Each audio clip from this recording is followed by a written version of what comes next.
Hammaga assalomu alaykum. Sizlarni YouTube'dagi Amerika o'z kanalida ko'p turganimizdan xursandmiz. Mana bugun bizning navbatdagi mijozimiz AQShga oilaviy green card vizasini qo'lga kiritdilar. Assalomu alaykum. Assalomu alaykum. Ofisimizga xush kelibsiz. Rahmat. Tomoshabinlarimizga suhbatimizni boshlashdan oldin o'zingizni tanishtirsangiz. Men Tursunmuratov Sharofman, Jizzax shahridanman. Sharof aka, aytingchi, green cardani nechinchi marta o'ynashingiz? 10-marta o'ynashim green cardani. 10-marta. Demak, 10 yildan beri green card o'ynaysiz. Mana ko'pchilik 1 marta, 2 marta o'ynashadi-da, chiqmas ekan deyshadi. Mana bu akamiz 10-marta o'ynashlarida mana green card nasib qildi. O'shaning uchun sizlar ham o'ynashdan to'xtamanglar deymiz. Green cardni kim o'ynab bergan sizga? Green cardani o'zim o'ynab kelaman. Shu 10 yildan beri uyda o'zim o'ynayman. O'zingiz to'ldirgan. O'zim to'ldirganman. Natijalarni e'lon qilingan kun o'zingiz tekshirdingizmi green cardni? Ha, albatta o'zim tekshirdim.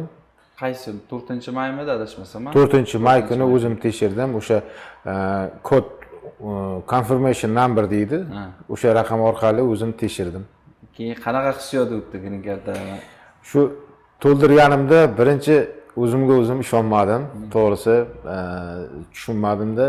Yana o'qib, tekshirib oxirida amin bo'ldimki, yutgan ekanman. Keyin green cardda yutganingizdan keyingi jarayonlarga qanday tayyorgarlik ko'rdingiz? Masalan, hujjatlarni qilish kerak, baribir siz bu sohani, misol uchun, hali nima deydi, kimga murojaat qilishdi, hujjatlarning etaplari nimadan iborat bo'ladi, shular haqida bir o'ylab ko'rdingizmi? Ya'ni kimga murojaat qilsam ekan? YouTube tarmoqlarida Amerika o'z kompaniyasini ko'pdan beri kuzatib boraman.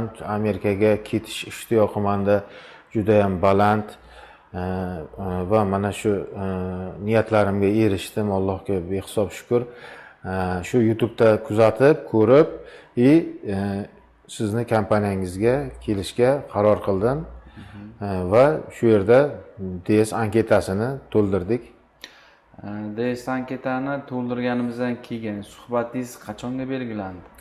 Suhbatimiz 25-noyabrga belgilandi, 8:00 ga. Sir bo'lmasa, hozir mendan bu video chiqqandan keyin ko'pchilik so'rashlari mumkin. Case raqamingiz nechi? Meni case raqamim 742. 742. Juda ham kichkina case raqam, omadli bo'lgan ekanda o'z case'ingiz ham. Shunaqa. Chunki bilasiz, katta case'larga hozir green card yutgan bilan biroz qiyinroq. Shunaqa. Ko'chirib, boshqa davlatlarga kirib, vizalarni olishga majbur bo'lib qolishadi, afsuski. Shunaqa. Suhbatingiz belgilangandan keyin birinchi medko'rikdan o'tish kerak. Medko'rikdan o'tish kerak. Nimalar bo'ldi medko'rikda? Medko'rikka hujjatlarimizni Amerika o'z kompaniyasi juda ajoyib tarzda hujjatlarimizni qilib berishdi.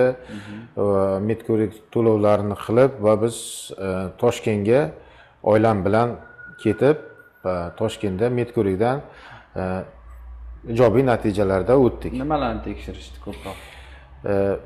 Birinchi bo'lib turib o'pkani snimka qilishdi, keyin genotexnologiya deydi, qon olishdi, igra test, qon olishdi va farzandlarni tekshirishdi. Shu xonalarga kirib 4-5 muolajalarni oldik. Yaxshi, ijobiy, hammasi yaxshi. Demak, sizga o'sha yerda tibbiyot xodimlari sizga aytishgan hammasi yaxshiligini. Yaxshi, ijobiy natijalar bilan chiqdik. Yaxshi, Xudoga shukr. Keyingi etap. Siz adashmasam medko'rik mana shu hozir narxlar o'zgargan, shuni ham aytib o'tib ketay. Qancha to'lov qildingiz medko'rikda o'ziga? Necha kishilar oilada? Biza oilada 5 kishi biz. Medko'rikka bizlar $1200 to'lov qildik. $1200 AQSh dollarida to'lov qildik. Yaxshi, demak, shu oila oshgan narx bular kirganda o'zi narx-navolar oshgan. Narxlar o'zgargan. Xo'p, tibbiy ko'rikdan o'tdinglar. Eng asosiy etap bosqich. Elchixonaga kirib suhbatdan o'tish kerak edi. Sizda adashmasam bitta kamchilik bor edi, o'zingiz ham buni oldin ta'kidlagandingiz. Xo'p, elchixonaga nechinchi kun bordinglar shunda? Elchixonaga biz 25-noyabr kuni soat 7:00 da elchixonaning oldida edik o'zi. Xo'p, siz xavotir olgan jihatda muammoni endi bizlarning tomoshabinlarga ayting. Nima bo'lgandi o'shanda? Manda shunday vaziyat bo'lgandiki, men отказ rad javobini olaman deb o'ylagandim. Allohga behisob shukr, ota-onamni duolari bilan, yaqinlarimni duolari bilan men suhbatni ingliz tilini bilganim uchun jahon tillarini bitirganman. O'zbekiston davlat jahon tillarini tarjimonlik fakultetini bitirganman va suhbatni ingliz tilida gaplashishga, suhbat qilishga qaror qildim va suhbatdan inglizcha gaplashib o'tdim. Shu gapingizga qo'shimcha qilmoqchiman, chunki bular ingliz tilida menga ham aytmagandilar, ingliz tilida gaplashaman deb. Men xabarim yo'q edi. Chunki bularni bitta to'g'ri qilgan ishlari o'sha diplomlari ham o'sha ingliz tili bo'yicha bitirgan ekanlar va konsul shu haqida savol berishini bular bilganlar. Ya'ni ingliz tilini fakultetini bitirgan ekansan, nimaga ingliz tilida gaplashmayapsan degan savolni sizga adashmasam berardi agar ingliz tilida gaplashmaganingizda. Chunki shuning uchun ham bular ingliz tilida gaplashganlar. Keyin undan o'sha asosiy muammo nimada bo'lgan, siz qo'rqqan narsa? Muammoim jiddiy edi. Bu narsani bilardim, отказ olsam kerak deb o'ylagandim. Tavakkal qilgansiz? Tavakkal qildim, Allohga tavakkal qilib. O'g'limda, Abdumalikjon o'g'limda, bosh farzandimda men anketani to'ldirayotganimda, green card o'sha oktyabr oyida. To'ldirayotganimda men shoshib yarim soat qolganda o'ynaganman shu green cardani va shoshish natijasida men jinsini ayol deb belgilab qo'yganman. O'sha meni xatoim bo'lgan, shoshish natijasida. Bu narsani ularga aytdingizmi, konsulga? Ularga aytmadim. Suhbatimiz yaxshi bo'lganligi tufayli, ingliz tilida gaplashganimiz tufayli meni yutuq tomonim shu bo'ldi. Ular bu narsaga e'tibor qaratishmadi. Albatta, chunki ingliz tilini bilgan kadrlar baribir Amerikaga kerak. Chunki men o'shaning uchun ko'pchilikka aytaman, green cardda yutgandan keyin ham yetarlicha vaqt bor ingliz tilini o'rganishga. Shunaqa o'rganish kerak. Keys katta bo'lgan odamlar sal ikkilanishi mumkindir, lekin o'sha 10 minggacha bo'lgan kichkina keyslar baribir ingliz tilini o'rganib qo'yishinglar bu maqsadga muvofiq bo'ladi. Chunki Amerikada ko'pchilik aytadi, hozirgacha ingliz tili juda muhim sanaladi. Shunaqa. O'zinglar tilda o'rganib borsanglar, u yoqda keyin Amerikada o'zinglarni oson bo'ladi sizlarga. Ish topishda, ishga joylashganda o'sha xodimlar bilan muloqot qilishda, umuman nimaiki duch kelinadigan muammo bo'ladigan bo'lsa, ingliz tilida hal qilib ketaverasizlar. Shunaqa. Til bilgan yaxshi ekan. Til bilgan hech qayerda qolib ketmaysiz. Keyin konsul sizni your visa is approved degandan keyin nima, qanaqa hissiyotlar o'tdi? Chunki siz bilgansiz, o'sha tavakkal qilib ikkilanib kirgansiz-da. Hissiyotlar endi tushuntirib bera olmayman. Rais to'g'risi rahmat dedim, have a good day dedim.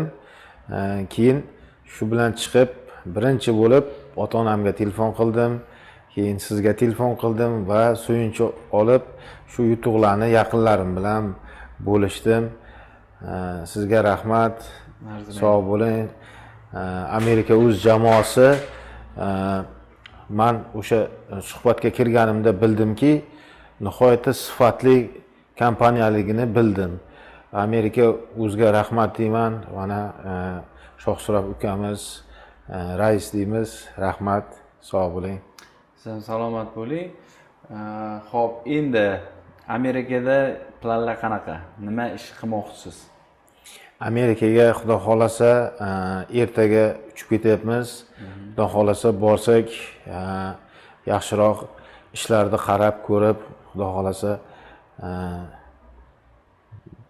ko'rarmiz, yaxshiroq ishlar bo'lib qolsa.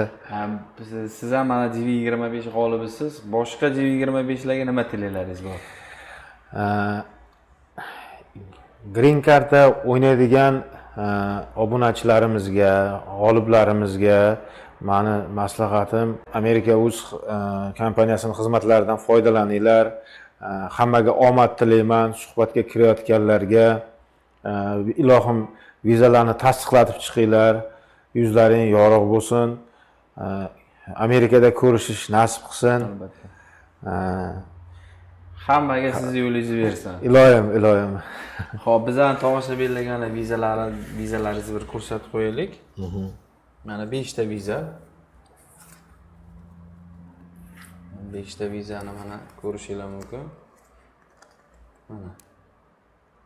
Sizga kattakon rahmat. Hammaga nasib qilsin. Ishlaringizga omad. Ertaga Amerikaga uchib ketar ekansiz. Safarlaringiz bexatar bo'lsin. Rahmat sizga. Xohlasa Amerikaga yetib borganingizdan keyin ham bir aloqaga chiqib qo'ysangiz xursand bo'laman. Rahmat. Sog' bo'linglar. Sizlarga ham nasib qilsin shunaqa vizalarni qo'lga kiritish. Rahmat.